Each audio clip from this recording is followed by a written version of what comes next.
NASA! Good morning! I'm Bill Packard, your glad scientist, and I am glad to see you here today. We're all here to make a splash at the library, right? So let's start with the front row. Gotcha, didn't I? You thought there was water in it. Yeah, I'll get some over here, though. What? No, it's a water show. I've got to get some water, okay? I'll get it over here. What? I mean, I think maybe I got some over here.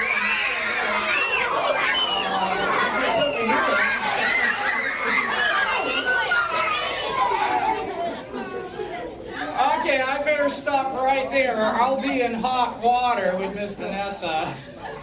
Oh, so before I go off the deep end with a flood of puns about water, let's dive right in with a little bit of water magic. Okay.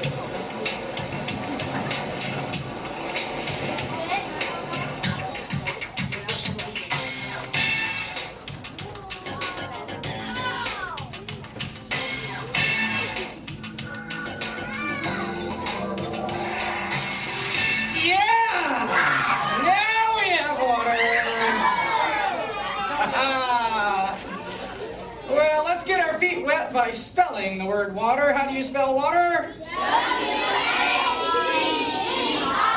Did you read that? No. All right, we're going to take each letter of the word water and talk about it in a special way. The first letter of the word water is W, and that stands for weather or water cycle. You see, people love to talk about the weather, whether you like weather or not. Whether the weather is wet or whether the weather is dry, whatever the weather, water has something to do with it.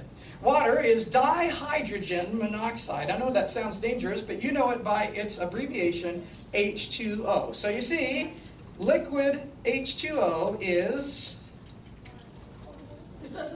water.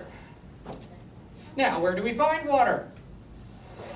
Everywhere, yeah. Well, since gravity makes water flow downhill, you'll find most of the water in the world in the rivers, lakes, and oceans. But it doesn't all stay there. Some of it goes up into the air, turning form, and then it turns into clouds, and then it travels miles and miles, and then it drops back down to the earth again. And then the water collects in the rivers, lakes, and oceans, and this happens over and over again. It's called the water cycle. Have you ever read a book? I hope so. You're in the library. A book, as you know, has a beginning, a middle, and an end. But the water cycle is more like a circle. It doesn't have a beginning or an end. It just goes around and around and around, and it never stops. That's the water cycle. Now, the words that describe the water cycle are really big. They're so big, I have to keep them in a bag. And there's so many letters in the words that I can't even show them all to you at the same time. I can show you some of them. They all end with the letters A-T-I-O-N. And the words describe things that you can't really see, so I'll try to explain it to you. This is what happens after the water collects.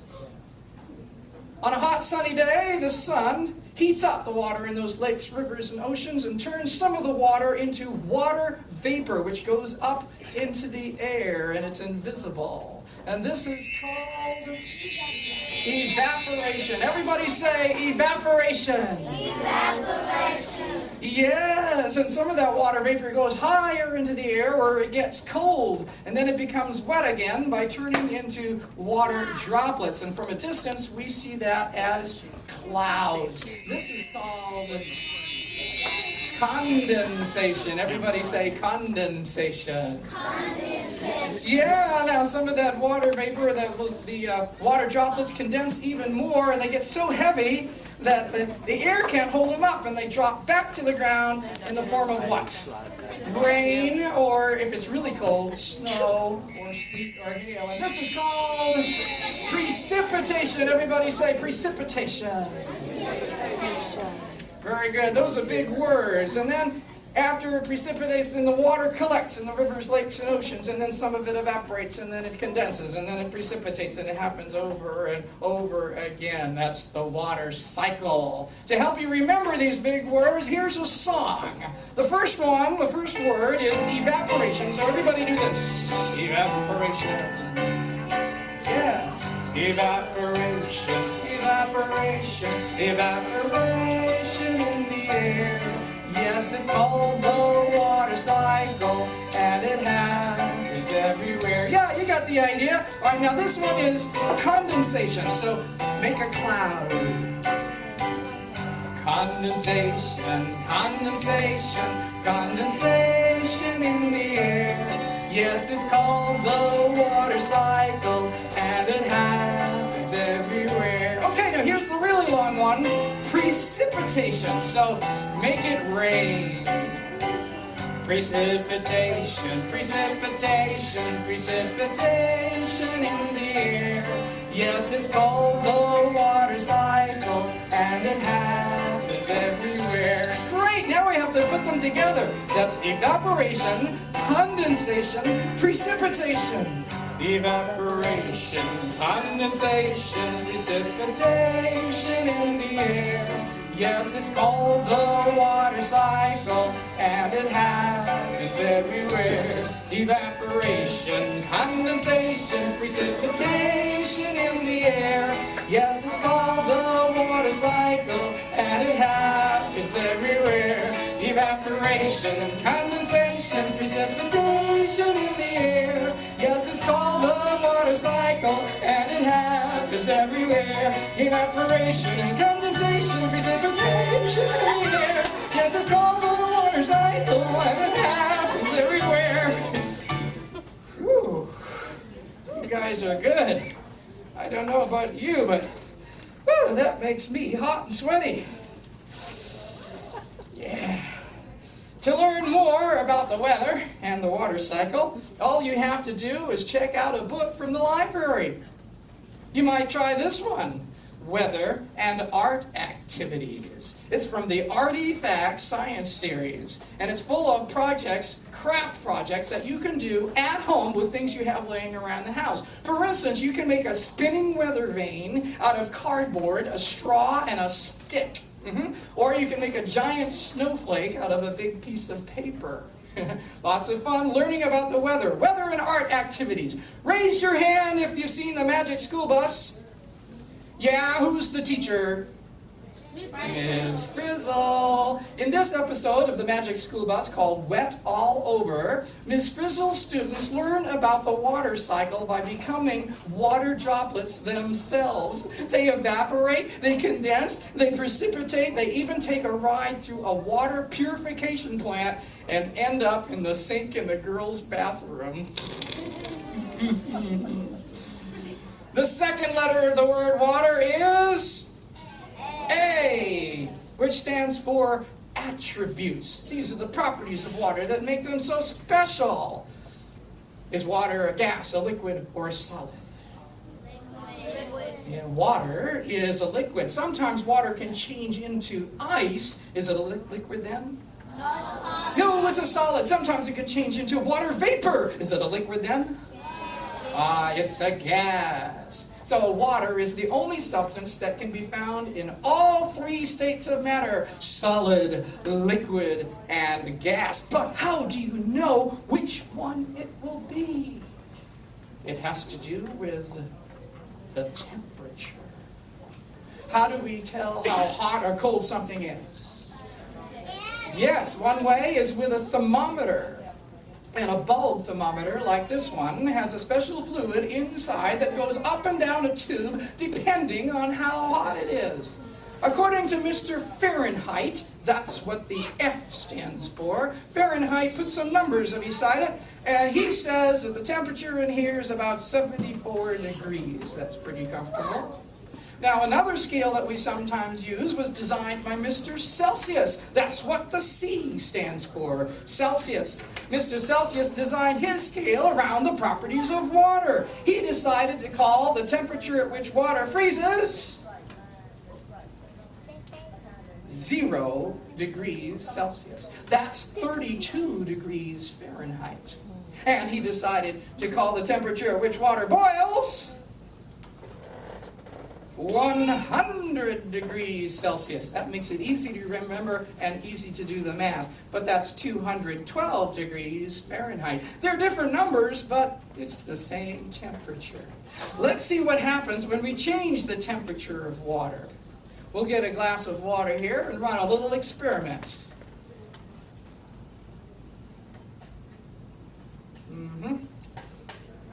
Yeah, that's good too. Let's see, let's make it hot. How hot does the water need to be to turn it into water vapor? Here's a hint. 212 degrees Fahrenheit or 100 degrees Celsius. So we want to get it hot in here, and with the pictures and your imagination and a little bit of magic, let's see if we can do it. Think hot thoughts. Oh, that's the desert. I am hot already. We want to get that temperature to rise higher and higher. All right, we want to clap our hands, get it warm in here. Woo! He looks hot. Oh yeah, he looks hot.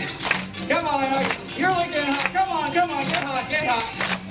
You gotta do a conga line. Oh, she looks hot. Woo! Jalapeno peppers, that makes my mouth hot. Come on now, the temperature's rising. You're up to 70 degrees Celsius. You can go it all the way up to 100. Hey, it looks hot. Woo! There's the desert. Woo! Oh yeah, hot dog, you're doing great. We're up to 90 degrees Celsius. You're almost there. Here's a hot cup of coffee. All right, you got to 100 degrees. Don't get any hotter or you'll get burned. I'm warning you. That was too hot. Yes, it's definitely hot in here. Was it hot enough to turn water into water vapor? Check it out. No! You did it! Congratulations! You turned water into water vapor. It's a gas! Congratulations! Give yourself a round of applause. Yeah, now some of that vapor may turn into a cloud. That brings us to Cloudy with a Chance of Meatballs. Did you see the movie? Well, it was based on this book, Cloudy with a Chance of Meatballs. It's about a town called Chew and Swallow, where all the food the people need comes out of the sky. But one day, the weather gets really bad and a pancake lands on this elementary school. Meatballs come down and destroy people's homes. It's terrible. And they have to get away by building boats out of dry toast. Oh, it's such a silly story, but that's what makes it so much fun. Cloudy with a Chance of Meatballs by Judy and Ron Barrett. Well, let's see what happens when we change the water temperature to cold. We'll get another cup here.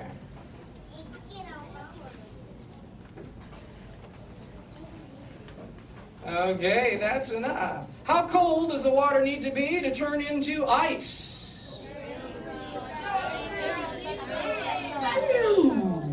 0 degrees Celsius or 32 degrees Fahrenheit. I think you know what to do.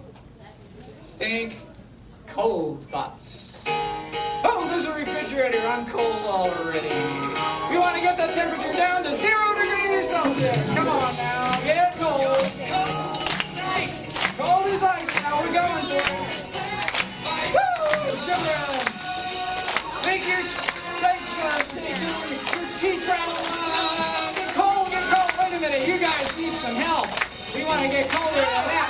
Come on, get cold. Here we go.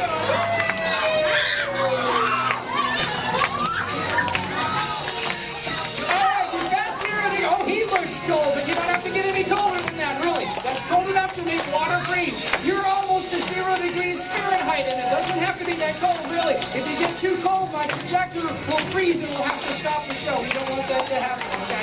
So don't get any colder than... These know what? That makes me hot. Actually, it was very cold. I think you did a great job. Was it cold enough to get the water to turn into ice? Indeed. Congratulations. Give yourself another round of applause. Water into ice. Now, speaking of ice, here's a book called Can't Catch Me. It's about an ice cube that escapes from the freezer. He was supposed to go into a glass of lemonade, but he escaped. Everywhere he goes, he says, "Can't catch me, I'm off to the sea," because he wants to be an iceberg and bump ships like the Titanic. He sees a dog, a cat, a mouse, people. Everywhere he goes, he says, "Can't catch me, I'm off to the sea." You might recognize that phrase. This is a parody of the Gingerbread Boy. Can't Catch Me by John and Ann Hassett. Another team. One writes and the other illustrates. How cool is that? Would you like to learn a magic trick? Yeah. Cool. How would you like to learn how to float in the air? Well, I can't teach you that. I'm sworn to magician secrecy. However, I can teach you how to float a paperclip in water. Would that be cool? All you need is a bowl of water, a paperclip, and a magic wand. Oh, if you don't have a magic wand, that's okay. You can use a fork, and it works even better. What would happen if you dropped a paperclip into a bowl of water? The paperclip would sink right to the bottom because the metal in the paperclip is denser than the water. But did you know that water has a skin? It's called surface tension. All the molecules on top of the water cling together in such a way that they can hold up a paperclip. Really? And it's easy to do. My grandson Ethan, who's 6 years old, did it on the first try, and he'll show you how to do it. Hey, boys and girls, this is how I float a paperclip. All right, paperclip, you don't want. Okay. And fork, you work on this. All right. Here we go. This is really funny. At the end, the songs are really funny. You just rest the paperclip on the edge of the fork. Oh, wait, I want to get all water. That's the hard part. Then, very carefully and slowly, drop the fork into the water. Try not to jiggle very much.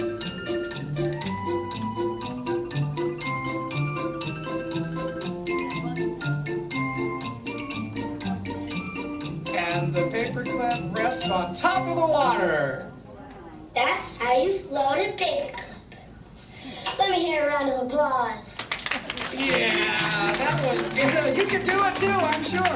Now here's an animal that takes advantage of surface tension. It's called water strider, and they have big feet, and they can walk on the water. Wouldn't it be neat if you could walk on water? Well, yeah, but it would be a miracle. And here's another animal, not yet, but he likes to walk on water, and it's really funny too. Here, check him out.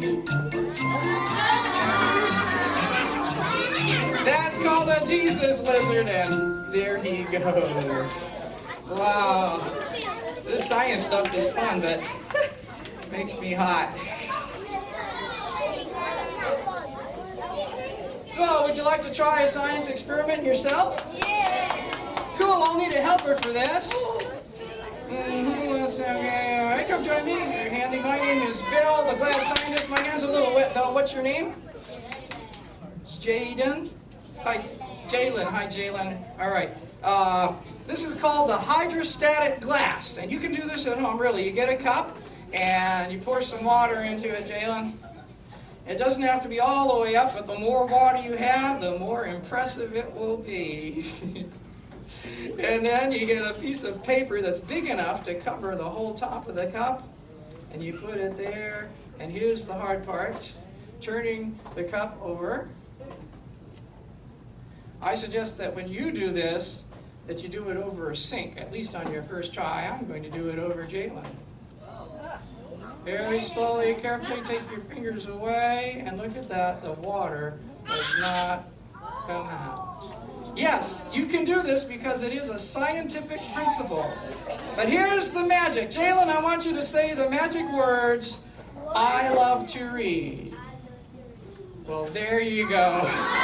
There's the magic. Give Jalen a big round of applause. He was brave.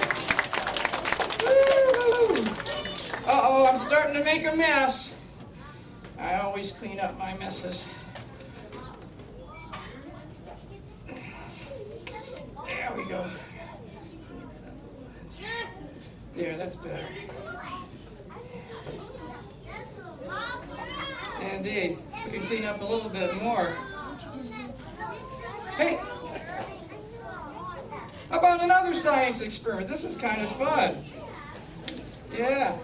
Actually, if you want to learn more about science, check out a book from your library. I suggest Just Add Water. That's the same title as my show. How original. I thought of it first. And the subtitle is Science Projects You Can Sink, Squirt, Splash, and Sail. So this is filled with science projects that you can do at home to learn about water. For instance, you can learn that oil and water don't mix. You'll know why a fish doesn't sink. And you can make your own underwater volcano. Cool. I suggest you do this with your parents, not because it's hard, because it isn't, and not because it's dangerous, because it isn't, but because they might learn something too. So you can learn together. That's Just Add Water. It's a scholastic book, so you know it's good. Water is also a universal solvent. That means that water can dissolve more substances than any other liquid. For instance, Kool-Aid. Yeah. Have you ever taken a pack of Kool-Aid? You tear it open, pour it into a pitcher of water, stir it up with a spoon. What happens? It turns color because the coloring, the flavoring, the sugar, and all the artificial ingredients in that Kool-Aid pack dissolve into the water. They become part of the water. But hey, who needs Kool-Aid when you can do magic?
I think you'll agree that water can be beautiful. And here's a book that proves that as well. It's called A Drop of Water by Walter Wick. He has the word water in his name. I think that's cool.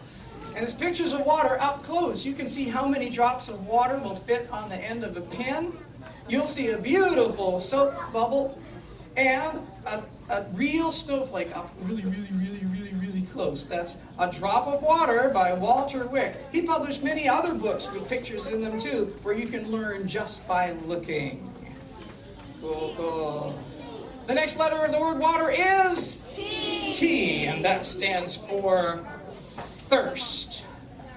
You see, there's a lot of water inside our body that moves around and around inside. All the organs have water in them, and we use up some of that water every day. So we get thirsty, so we get more water into our body. As a matter of fact, 75% of your body is water, and I can prove it. I need a helper.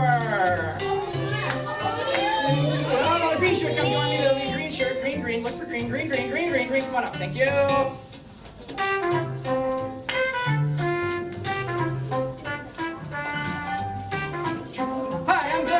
Scientist, what's your name? All right, here, we're going to get your circulation going here. Get some of that water to move around inside your body. That's cool.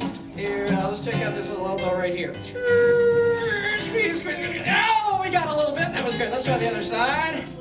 Yeah!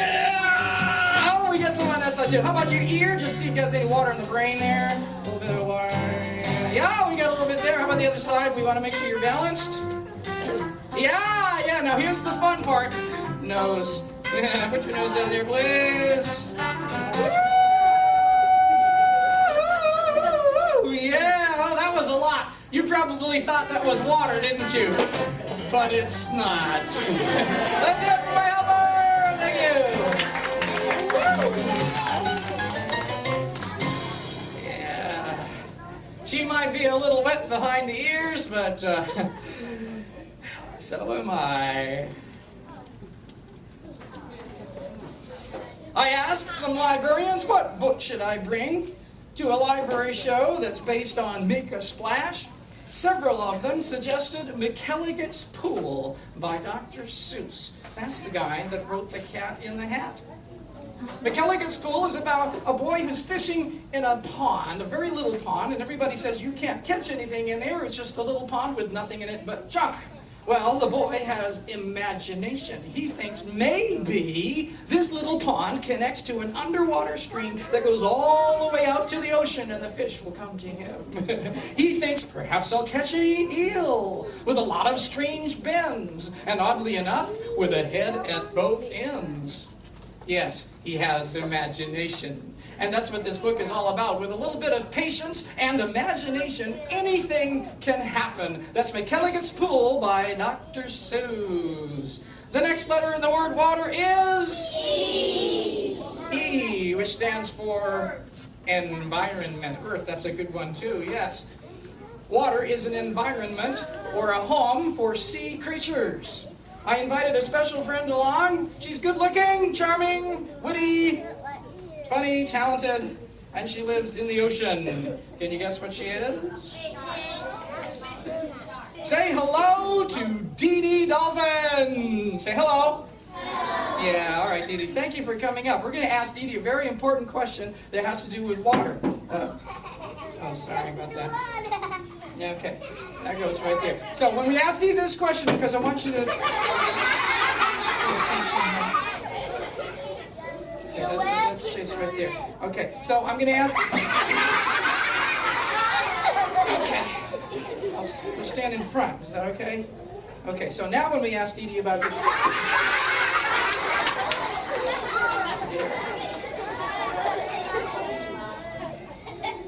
Dee Dee, what's it like being a fish?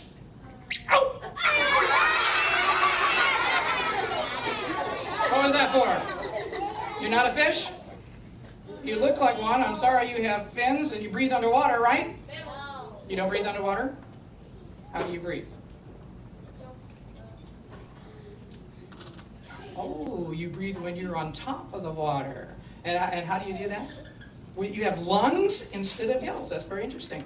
But you don't breathe through your mouth? You breathe through what? A blowhole? What's a blowhole? Where is it? Here? Let me see. Oh! I found the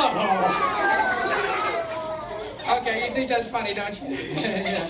You're pretty smart, aren't you? Do you ever make mistakes? You don't? How come? Oh, because dolphins do everything on purpose. Okay, I get it. All right, so we have this important question to ask Dee Dee, okay? All right. Dee Dee, I know that 75% of the Earth's surface is covered with water. Is that right? Okay. If you could put all of that water into a single 1-gallon jug, how much of that would be useful for humans to drink? What?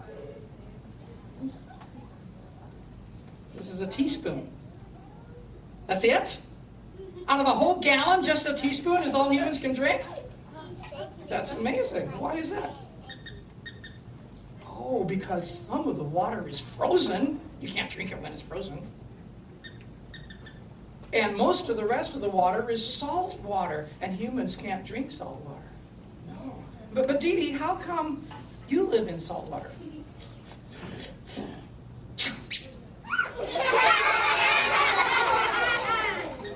Oh, because pepper water makes her sneeze. I see. Well, Dee Dee, did you bring a book for us today? You did. I'm glad to hear that. What did you bring for this show? Oh, it's Flotsam. I have that book. Yeah. Do you know what Flotsam is?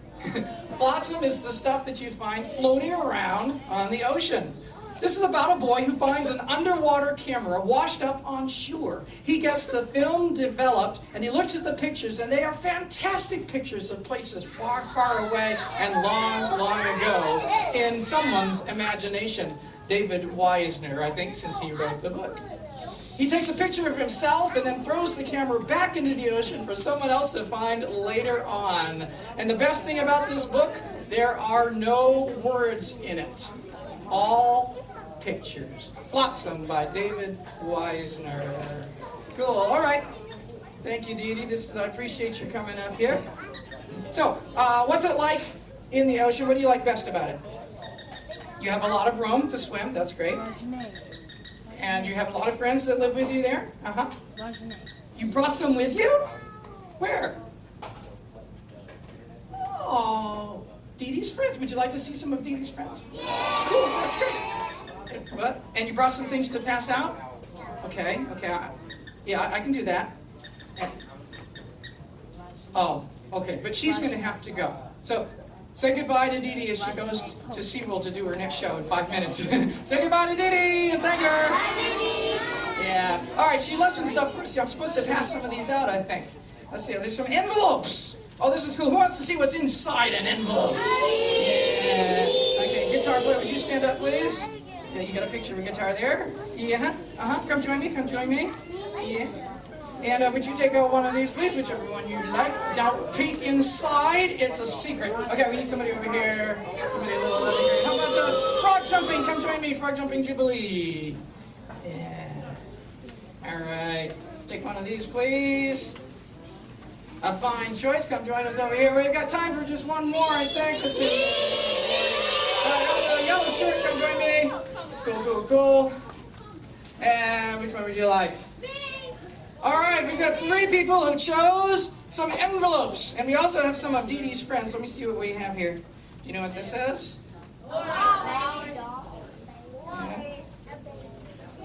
Yeah, there's walrus. Let's see, I think there's some other ones here. Oh, this one's cute. I think that's a jellyfish. Okay, we got some other ones. Oh, this is the hard one. Manatee, very good. Okay, there's like a dozen of them in here. This is really cool. All right, would you just reach in there and just pull out whichever animal you get? Hi there. Come on, just stick your hand in there and pull out the first thing you get there. All right, squeeze me down. You got one? Yeah, there you go. Okay. All right, would you do the same? Just reach into the box there. If you got something. Yeah, you got one? Okay, cool. And you can do the same thing. Just reach in there. Okay, everybody got an animal. This is really cool. And a random envelope. Let's see what we have here. What's your name? Leandro. What animal did you pick up? A shark. It's a shark. Let's see what's in the envelope. Hey! It's a book about a shark. What a coincidence! You picked a shark and you picked a book about a shark. It's called Shark in the Park. This is a cool book. It has holes in it. It's about a boy who's playing with a telescope. He looks through the telescope and he sees something that looks like a shark. And you turn the page and you can see that it really wasn't a shark after all. It was a meow. Yeah. And then he plays again and he looks through and he sees something that looks like a shark. And then you turn the page and, well, you'll have to check out the book to find out what it really was. That's Shark in the Park by Nick Schratt. That was cool. Hey, what do you get from a shark? You get as far away as possible. Yeah. Let's hear from my helper. Thank you very much. Appreciate your help. Yeah. Okay, hi, what's your name? Jared. Jared, what animal did you get? It's some kind of a fish. Is this a clownfish? Are you funny? Okay. A little fish. And You suppose there's something about a fish in there? That would be cool, wouldn't it? It's a fish in his pocket! You picked a book about a fish! How did you do that? A fish in his pocket. This is about a bear who's going to school and he drops one of his books in a pond by accident. He picks up the book and he discovers a tiny dead fish in the book. He feels terrible. So he puts the fish in his pocket, carries it around with him all day long. Yeah. And he wonders what he should do with that fish in his pocket. Well, he comes up with something very clever and very nice in memory of that little dead fish. You'll have to check out the book to find out what he did. That's a fish in his pocket. Hey, do you know why fish are so smart? Because they live in schools. Yeah. All right, let's hear from my helper. Thank you very much. Cool, cool, cool. Let's see, what's your name? Alicia. Alicia, what kind of animal did you get? It's an octopus. It's cute too. If there's a book about an octopus in there, I'm going to freak out.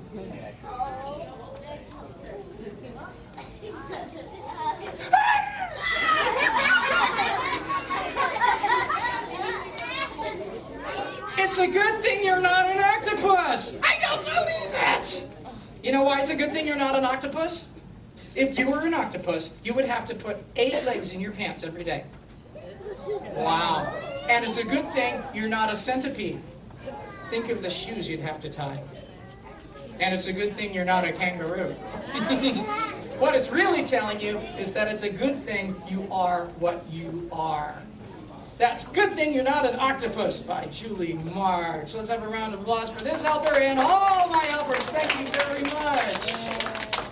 Wow. The next letter in the word water is R, which stands for, well, what do you think? Resource. Resources. Aha, that's a big word. I thought maybe recreation, because there's so many fun things you can do in the water. You can swim and ski and jump and boat and splash people.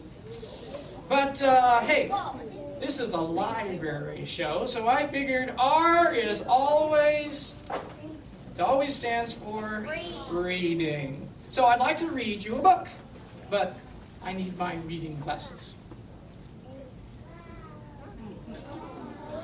These are my reading glasses. And I'm going to read Raindrop Splash by Alvin Trissels. This won a Caldecott Award in 1947. Drip, drop, splash. Drip, drop, splash.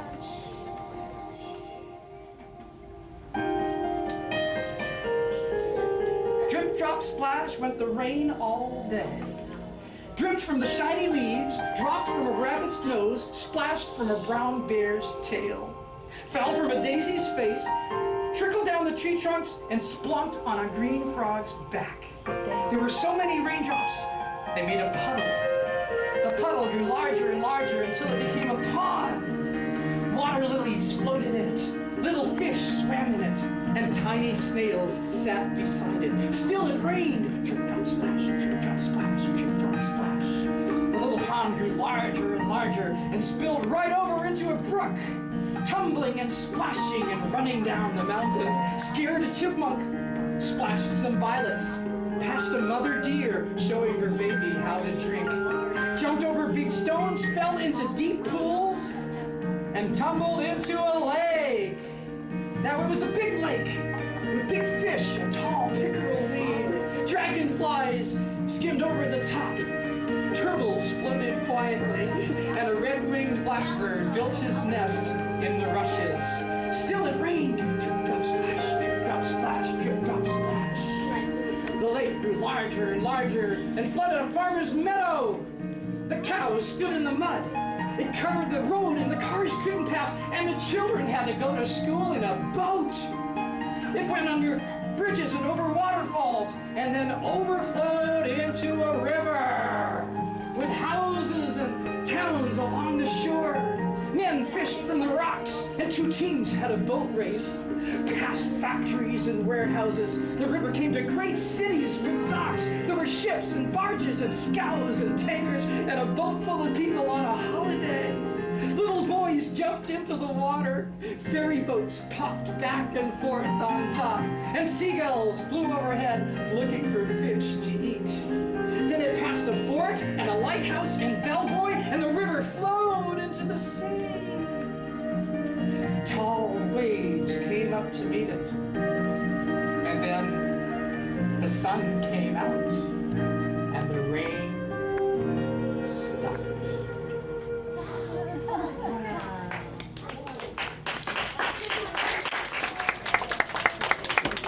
Well, thank you. You deserve something special for that one. How about a balloon animal? Oh yeah, I can make almost any animal in the world out of a balloon. What kind of animal would you like? Oh, rabbit. Let's do something that lives in the water. Shark! Yeah, I like that one. It's kind of scary, isn't it? Okay, we'll make this balloon look like a shark. I can do this really fast, so somebody say, go.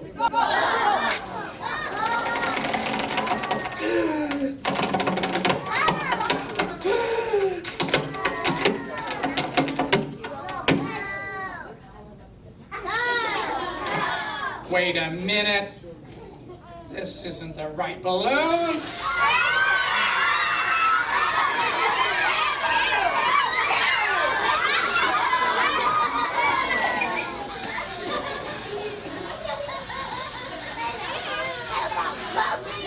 I'm sorry, that wasn't the right balloon. You need long, skinny balloons to make balloon animals. What am I making? Oh, shark. Okay, somebody say, go.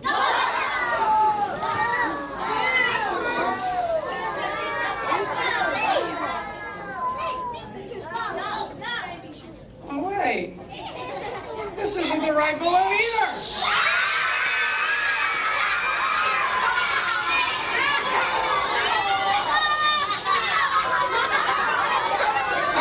Sorry, here's the balloon we were looking for. Say go.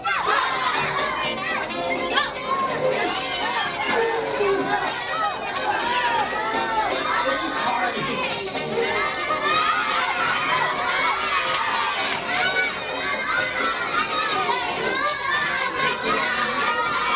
Oh, yeah.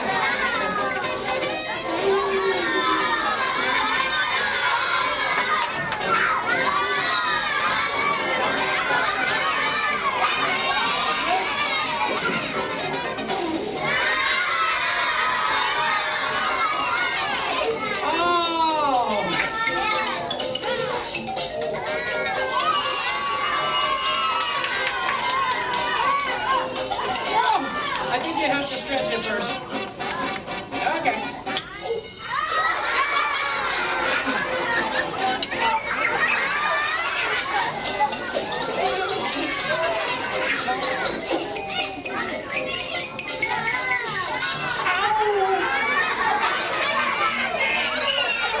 There it is, a shark.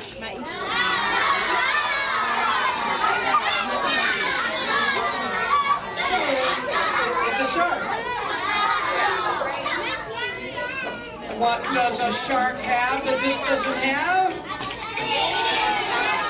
Fins! That's right, I forgot the fins. I'll have to be careful though. This is a Sharpie. We'll give him a couple fins so he can swim. How's that? Oh, he can't steer without a tail. There we go. How's that? Oh, he needs a big one up the top. That's a dorsal fin. Now that's a shark. Okay, he needs eyes so he can see. See? A mouth so he can eat. We'll give him lots of teeth. How's that? Yeah, now that's a shark. Okay, he needs a nose so he can smell. Yeah, he smells. He looks pretty good. Let's put him in the aquarium or he won't swim away. Does it look like a shark? Now!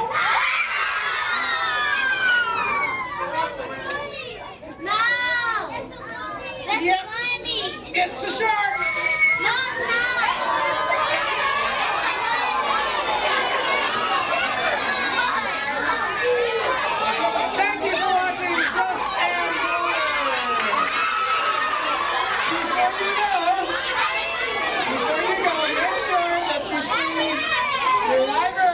about checking out some of the books that I talked about in the show. We have a list of books for every one of you to take home with you. And remember this, in order to make a splash, that is, make a difference, you need to read. Thank you very much.